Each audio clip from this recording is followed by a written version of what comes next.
अस्सलाम वालेकुम नाज़रीन, तुसीं तकने पे जबर मीडिया और मेरा नाम जी मुमराज से। अज अस इस्लामपुरा जबर एक नर्सरी विच मौजूद हैं जी। तो नर्सरी विच किस किस्म ने पौधे वे और इस हवाले नाल गल करसां। आओ जी सन जिहड़े मालक है उन्हां नाल गल्लां गल करसां कि इस रेट क्या वा और सब तो महंगा जिहड़ा पौधा कितने दा आया और सब तो सस्ता पौधा कितने दा आया। आओ जी सारे नाल।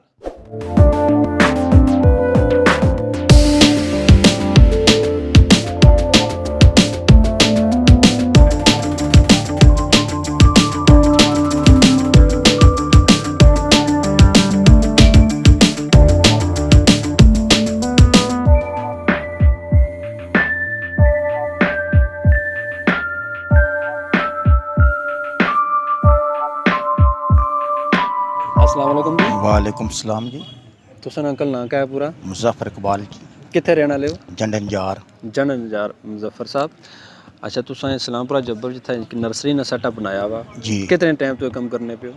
काफ़ी अरसा हो गया। इस तो पहले भी कितने कम किता ने? पहले गुजर खान। गुजर खान विच ते ये दसो कि इसने विच तुसां ने जेह्ड़े पौधे ने इकसाम केह्ड़ियां हर शै ने पौधे नूं, फुल्लां आह्ले नूं, फलां आह्ले नूं, डेकोरेशन आह्ले नूं। असां कि जेह्ड़े साढ़े दोस्त तकने पे कोई उन्हें नाम दस्सी सटो जी नां दस हटने आं। जी। उस गुलाब है, फुल्लां च मरवी है, जीनिया है, गजीनिया है, डार्क फ्लावर है, डाई अनसर है। ये मौसमी बूटे नूं, फुल्लां आह्ले नूं।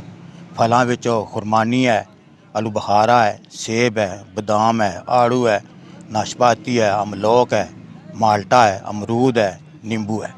अच्छा दसो कि बेहतरीन जेह्ड़ा वक्त है पौधे लाने न ओह् केह्ड़ा है? बस यही मौसम है जी। अच्छा हाँ इस मौसम में तुस लाई सकने हो कोई भी है वो फुटिश ना? हाँ कोई पौधा ला सो इस मौसम सारा फुटा सी। ऐसे ही हाँ गूगे अच्छा मिगी दसो कि जेह्ड़ा सब तो कीमती पौधा है तुसां कोल केह्ड़ा है? एरोकेरिया एरोकेरिया पौधा जेह्ड़ा एरोकेरिया ये किस चीज़ का नाम है, क्या चीज़ है?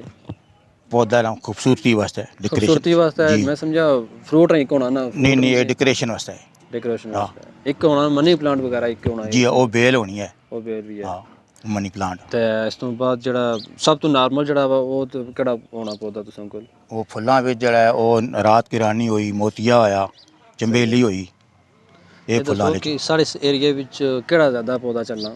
साढ़े एरिया च माल्टा है, नींबू है, खुरमानी है, फलदार पौधे चले न। बिल्कुल हाँ ते इसना जेह्ड़ा गोभी वगैरह उसना फुल उसका क्या तरीकाकार है वो किस तरह पैदावार होनी उसनी? उसनी बीं बनने नूं। अच्छा हाँ, उसने ये जेह्ड़ा पौधा है गुलाब ना जी इसे ये कितनी इकसामियां इसने विच? इसने काफ़ी रंग नूं से जो।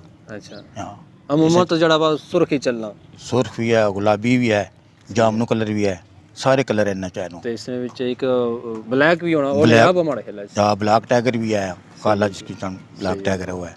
ये जेह्ड़ा तुसां नाल पौधा ये केह्ड़ा? ये अमरूद है। अच्छा ये अमरूद है अमरूद विच भी इकसाम है ना कोई एक रेड होना एक जी। हाँ सफेद होना? हाँ रेड भी होना ते गोल्डन उसकी आने सही ते है, सफ़ेद भी होना। असें कि कोई दसो पौधे जेह्ड़े वे बूँ जेह्ड़े लोग खन्ने मतलब ज़्यादा रेट है वे जी इसने विच केह्ड़े पौधे वे? फलदार पौधे बिच ये माल्टा है, खुरमानी शानी ये खड़ने नूं सही है ते जेह्ड़े गमलियां बिच नूं डेकोरेशन वाले नूं कोई मौसमी पौधे नूं कोई पक्के पौधे नूं। अच्छा ये दसो कि जेह्ड़े अस अंदर पौधे रखने आ जी ओह् केह्ड़े वे जेह्ड़े अंदरां च जेह्ड़े फलने उन्ना च मनी प्लांट बेल है सही है वो ला दियो। उस बाद ए मौसमी गजीनिया है ये ला दियो, जीनिया पौधा ये ला दियो। सही है ये अंदर पौधे नूं टिफन हो गया, क्रोटन हो गई, ये अंदर पौधे नूं। जेह्ड़ा तुम दसने कीमती पौधा है एरोकेरिया उसना क्या रेट है? वो इस टाइम 2000 सू लैके पर भी जितना महंगा बड़ा होना चाहिए उसकी कीमत ज़्यादा बढ़ती जानी है। ये छोटा जड़ा वो बैल ने शक्ल विच होना किस तरह होना? जी छोटे बिच ना छोटी बिच होना तो बड़े बिच ही होना पौधा होना या बेल होनी? ना पौधा होना ये। पौधा होना। ये अच्छा ये जेह्ड़े साढ़े दोस्त तकने पे उन्हें वास्ते क्या पैगाम दसो तुसां? तो इनके यार जड़ा बूटा ने की ज़रूरत है उन्हें मिल सकना। माल्टा नींबू कोई फलां वाले भी फुल्लां वाले भी हर किस्म के बूटे मिल सकते।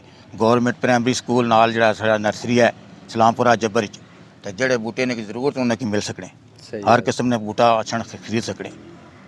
जी बिल्कुल जी किसी किस्म का जेह्ड़ा पौधा जेह्ड़ा फ्रूट का पौधा या फुल्ल फुल्लां। जनाब कोई भी जी इस हवाले नाल मालूमात चाहिए तो गौरमेंट स्कूल इस्लामपुरा जब्बर नाल इन्होंने शॉप है नर्सरी है उत्थे नाज़रीन तुस रब्ता करी सकते हो।